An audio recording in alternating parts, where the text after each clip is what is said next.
Esta es la práctica de tracción. En ella esperamos que el alumno aprenda las constantes básicas de un material, las cuales son el módulo de Young o módulo de elasticidad y el coeficiente de Poisson. Para ello utilizaremos un equipo que es un traccionador que tenemos aquí, el cual se basa en dos partes, que son dos mordazas, donde se deben introducir las probetas y aplicar la fuerza necesaria para provocar la tracción de formación. Ahora hablaremos de las probetas. Las probetas que se utilizan son probetas estandarizadas de distintos materiales. La probeta estandarizada es una probeta que tiene esta forma. La forma es con forma de halterio y está específicamente diseñada para que las mordazas de la máquina puedan sujetar fuertemente sin escurrir esta parte y de ese modo la parte que vaya a ser traccionada sea la parte central. Son probetas normalizadas en el sentido de que cualquier material debe ser fabricado con esta forma específicamente y con las dimensiones específicas que vosotros ya veréis en las clases. Se pueden fabricar probetas normalizadas de cualquier material. Aquí tenemos latón. Esta es una probeta de acero inoxidable, o también se puede fabricar una probeta de hierro. Desgraciadamente, se utilizan tal cantidad de probetas en las prácticas que vosotros utilizaréis probetas más simples, probetas simplemente cilíndricas, que tendrán, por supuesto, de esta forma. La probeta cilíndrica se corta directamente de una barra normal tradicional y se utiliza directamente para ser traccionada. Esta es la máquina de tracción. La máquina de tracción consta de realmente un solo elemento, que son los brazos traccionadores que tenemos aquí.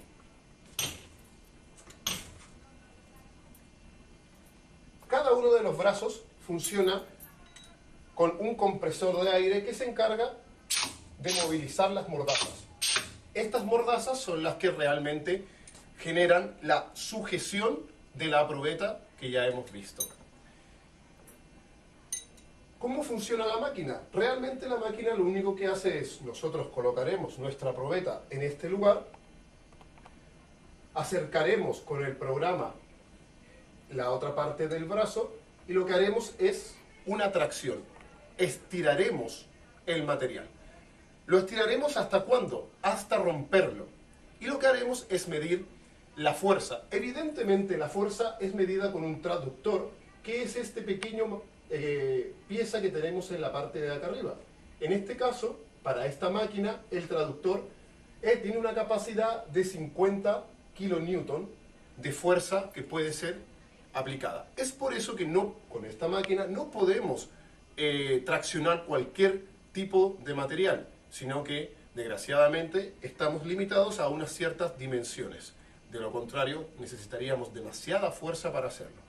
¿Cómo es que realmente hace el movimiento la máquina? El brazo de arriba realmente no se mueve, el único que se mueve es el brazo de abajo. Y en su formato de tracción es un tornillo sin fin, el cual al girar pues va bajando esta, provocando toda la tensión en la barra que se va a traccionar. Ahora haremos un poco de explicación teórica.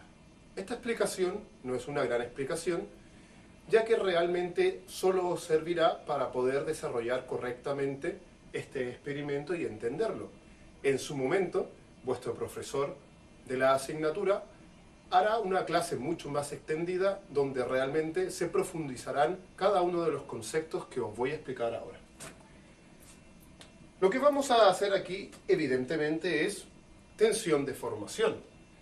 ¿Cómo se debe entender la tensión de formación? Pues la tensión de formación se debe entender como una fuerza y un desplazamiento. Esta fuerza y este desplazamiento realizado a nuestra probeta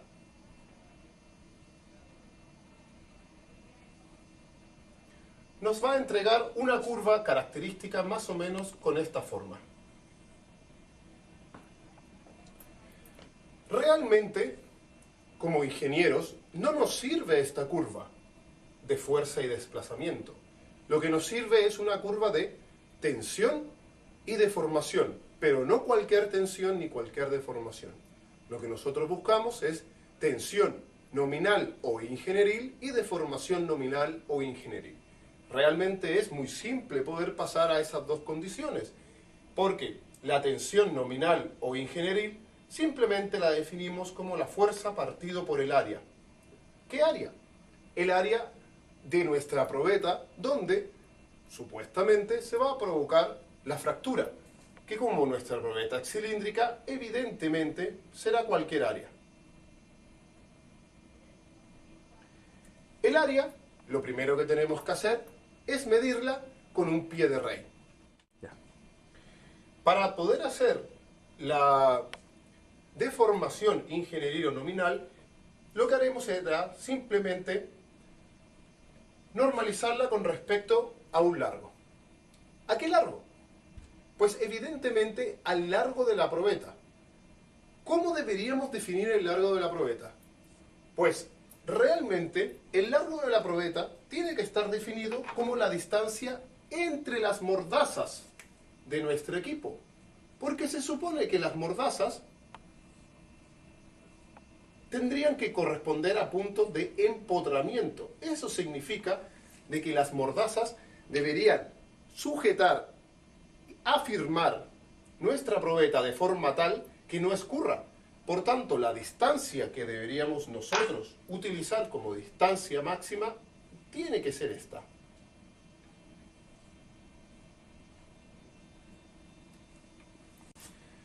Así es que, para poder pasar la deformación ingenieril o nominal, lo que haremos simplemente será dividir nuestra distancia por L sub 0. Lo normal aquí no es utilizar una T para la tensión nominal o ingenieril, sino un sigma. De este modo, la curva que nosotros realmente nos interesa es la curva de tensión nominal o ingenieril frente a deformación nominal o ingenieril. Debemos recordar que el programa de ordenador que utilizaremos para adquirir nuestros datos no nos da esta información. El programa de ordenador lo que nos dará una tabla en Excel con la fuerza y nos dará con el delta X o la diferencia de distancias, es decir, la distancia X desde un 0. Por tanto, nosotros tendremos que utilizar nuestro Excel y fabricar las columnas como corresponden de tensión nominal o ingenieril y deformación nominal o ingenieril. Ahora veremos que la curva de tensión-deformación realmente no es una curva estándar, sino que está dividida en dos grandes zonas. La zona la divide realmente dos partes que espero que se vean claramente. La primera parte es esta parte recta, que corresponderá a la parte elástica de la curva de tensión-deformación, mientras que la otra parte corresponderá a la parte plástica. La parte elástica, ¿en qué se caracteriza? Se caracteriza porque cualquier fuerza que yo ejerza sobre mi sistema, el material se comportará como si fuera un muelle. Esto significa de que yo deformo mi material y cuando dejo de aplicar esa fuerza, inmediatamente el material vuelve a su estado inicial. Sin embargo, cuando ya he pasado una fuerza tal, si yo deformo el material, evidentemente cuando yo deje de aplicar esa fuerza, el material no volverá a su forma original, teniendo evidentemente una deformación plástica. Lo he deformado irremediablemente. El límite se llamará límite elástico y se suele denotar como sigma sub i. Realmente el límite elástico que nosotros utilizaremos es un límite elástico estándar, que es el sigma sub i al 0,2%. ¿Por qué al 0,2%? Porque existe la posibilidad de que no seamos capaces de distinguir cuándo se produce este efecto. Para ello, simplemente seguimos una regla preestablecida donde como nuestro eje ya está normalizado, al estar normalizado podemos normalizarlo a un porcentaje o al tanto por ciento. ¿Qué significa eso? Que nosotros podríamos tener el 0,2%, que es exactamente lo mismo que el 0,02. ¿Qué debemos hacer? Pues simplemente buscamos en nuestro eje el 0,2% o el 0,002 si lo tenemos en tanto por 1 y trazamos una paralela. Donde corte esta paralela, este punto es el que denominaremos límite elástico al 0,2% y será el límite elástico estándar. Vosotros os preguntaréis que realmente la curva pues tiene una zona que es lineal y se ve, mientras que otra que no es lineal. Bueno, este punto, que es el punto real, es el punto proporcional. De él ya hablaremos en las clases y es un punto muy importante. Los otros puntos que tendremos que ver son el límite de tracción, que no es otra cosa más que el máximo al cual llega el sistema, y el punto de rotura, que es evidentemente donde ya nuestra probeta se ha roto y nuestro experimento se ha acabado. Cosas importantes que podemos calcular. Como he dicho, aquí podemos calcular una fundamental. En el límite elástico, que corresponde a esta zona que está acá, como es una parte recta, podemos calcular el módulo de Young o módulo de elasticidad. El módulo de Young o módulo de elasticidad no es otra cosa más que la ley de Hooke, que en este caso viene a ser esto que está aquí. Evidentemente, lo que a nosotros nos interesa es la constante, que es el módulo de Young o módulo de elasticidad, que por supuesto no es otra cosa más que la pendiente de la curva. Esta constante es una propiedad del material y es muy importante porque nos permitirá saber cómo el material se comporta frente a una fuerza.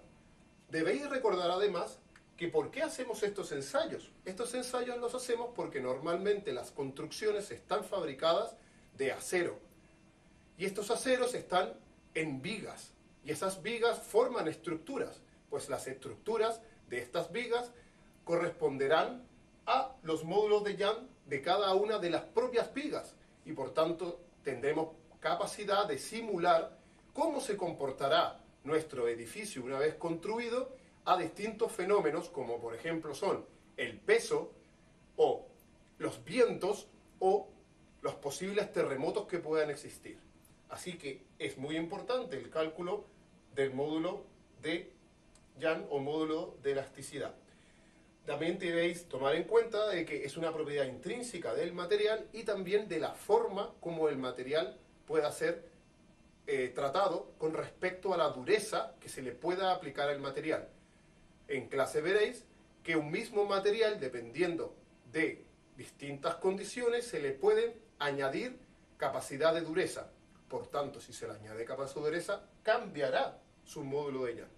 Evidentemente ese material podrá ser acero o aluminio y tendrá una serie de números que identifique si ese material ha sido tratado con distintos tipos de dureza.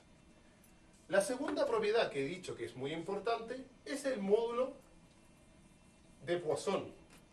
El módulo de Poisson no es otra cosa más que cuánto se ha deformado el material, cuánto se ha estirado con respecto a cuánto se ha estrechado producto del estiramiento.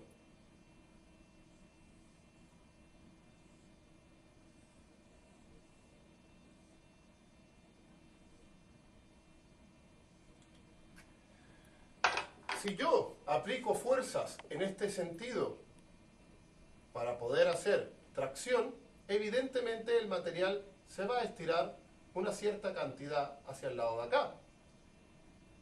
Y también el material se va a contraer producto de este estiramiento? Bueno, la relación que afecta cuánto se contrae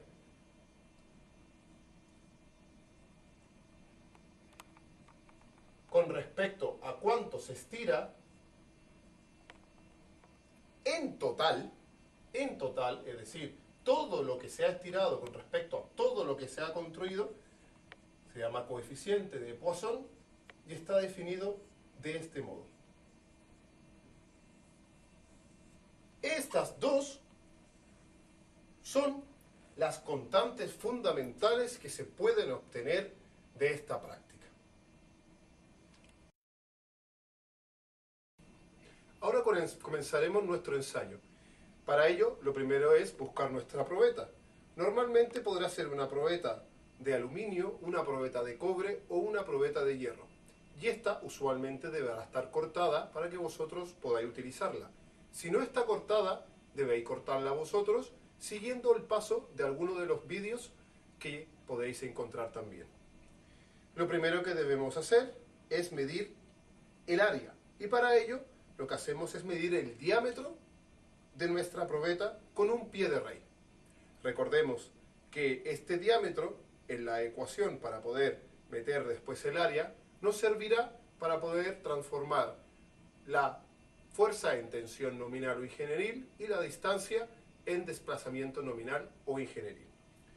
Además debemos marcar toda la probeta cada 1 centímetro. ¿Para qué marcamos toda la probeta cada 1 centímetro?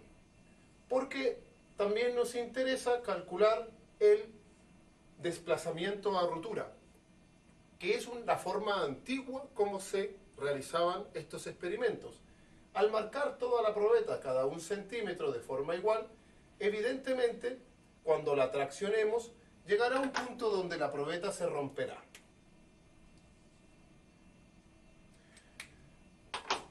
Uno debe asumir que cuando la probeta se rompe, evidentemente se provocará un estrechamiento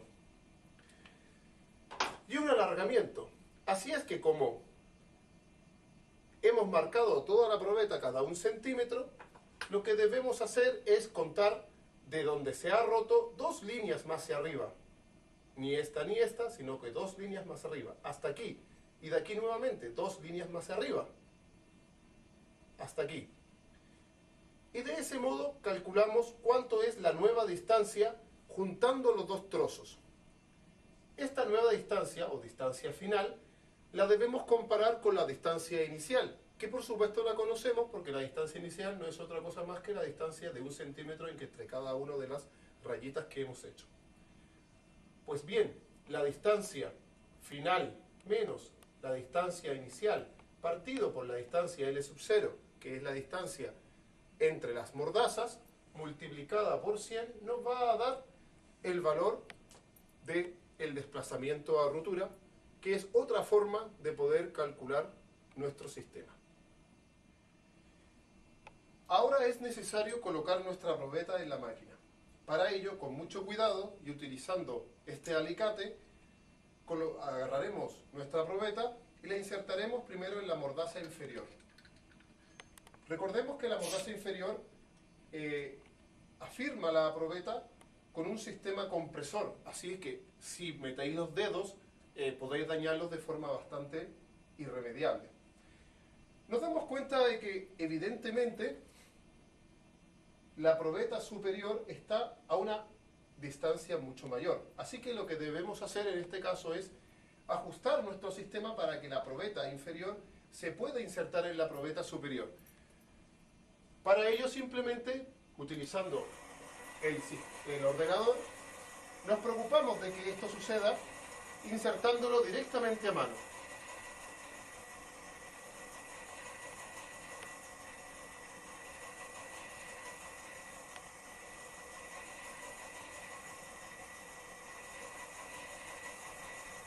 Dentro de un momento explicaremos cómo se utilizan cada una de las partes del software para que sepáis cómo desarrollamos lo que estamos haciendo ahora. Debemos insertar la probeta más o menos hasta la mitad de la otra mordaza. En ese momento simplemente paramos la máquina y ya podemos coger correctamente la probeta. Es ahora cuando, utilizando nuevamente el pie de rey, debemos medir la distancia que queda entre las mordazas para poder determinar nuestro L sub 0. Ahora explicaremos un poco el software de control del equipo. Este es el programa de ordenador y está dividido en varios módulos que veremos ahora. Lo fundamental son los módulos principales, que son general y adquisición. Evidentemente el módulo general es la pantalla inicial donde en estos momentos estamos trabajando. Aquí debemos fijarnos que lo primero que tendremos que encender es el motor, que es este botón rojo que se encuentra ahora, y pasarlo a verde para que se pueda mover el motor del equipo. Los dos botones fundamentales son el de marcha y parada, que son los que siempre darán movimiento al motor. Evidentemente ahora está en parada. Y los posibles ensayos que podemos hacer son tracción, compresión y alternante. Los que a nosotros nos interesarán, evidentemente, es tracción. Sin embargo, para poder mover hacia arriba, como lo hemos hecho para poder colocar la probeta, lo que utilizamos es compresión. Bien, vamos a usar tracción. Marcamos el módulo de tracción. Y ahora lo que hacemos es simplemente colocar las otras dos posibilidades, que son el final de la rampa, que realmente no interesa porque el equipo lo utilizará, tomará datos hasta que se rompa. Así que realmente lo único que interesa es la velocidad. En este caso, lo que se sugiere es que no sea ni una velocidad muy rápida ni muy lenta y dependerá del tipo de material. Para este caso utilizaremos una velocidad de 20 milímetros por minuto. Los canales que se encuentran al lado de acá indican simplemente como si fueran visores las distintas situaciones que tiene nuestro equipo. El primero es la fuerza en kilonewton, el segundo la posición y el tercero es un segundo canal de fuerza para compensar. Lo primero que debemos hacer es darnos cuenta de que el valor de la fuerza es negativo. ¿A qué se debe que el valor de la fuerza es negativo? No es otra cosa más que la fuerza está en compresión. Y esto es debido a que cuando colocamos la probeta, comprimimos el sensor y comprimimos también la probeta. Así que lo primero que debemos hacer es darle una pequeña fuerza inicial al sistema para eliminar esas tensiones. ¿Cómo hacemos eso? Pues hacemos una pequeña tracción inicial donde cambiamos que el fin de rampa en vez de ser posición sea fuerza y lo que hacemos es que la fuerza pues sea igual a 0. Por tanto, si era menos 2.1, lo que hacemos es colocamos una fuerza más o menos del mismo tipo, cosa que haya de alrededor de sobre 0. Así que pondremos 2,5. Y le damos a marcha. De ese modo, el equipo lo que hará es estirar un poco.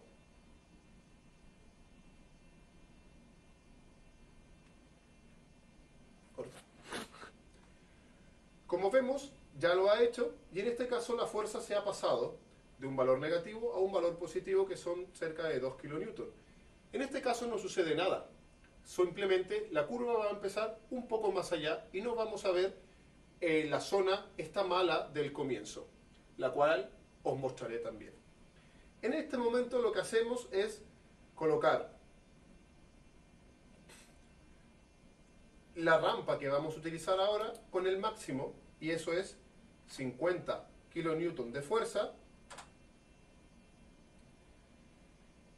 y fijamos nuestras medidas todas a 0. Y además le decimos que las memorice para que de ese modo las podamos guardar después en el ordenador.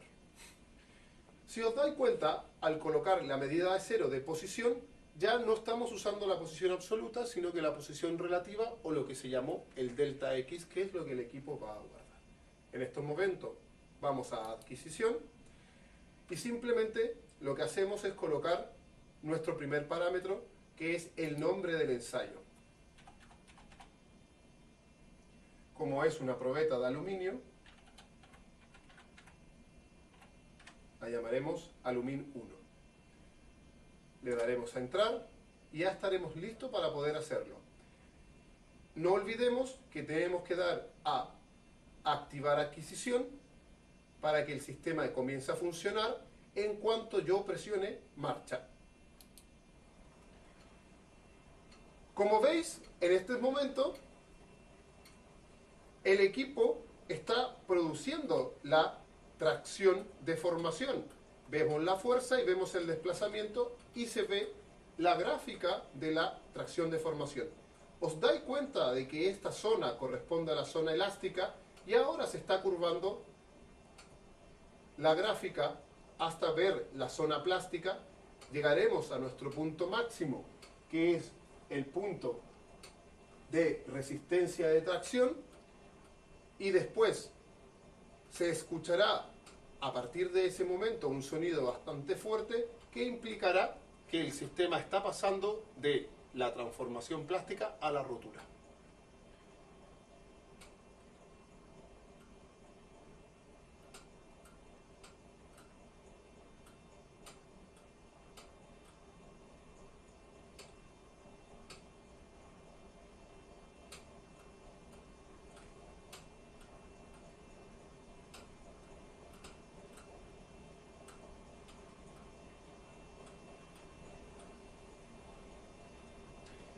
Ahora vemos ya cómo la curva comienza a bajar hacia rotura. Y por supuesto ha roto con un gran crack.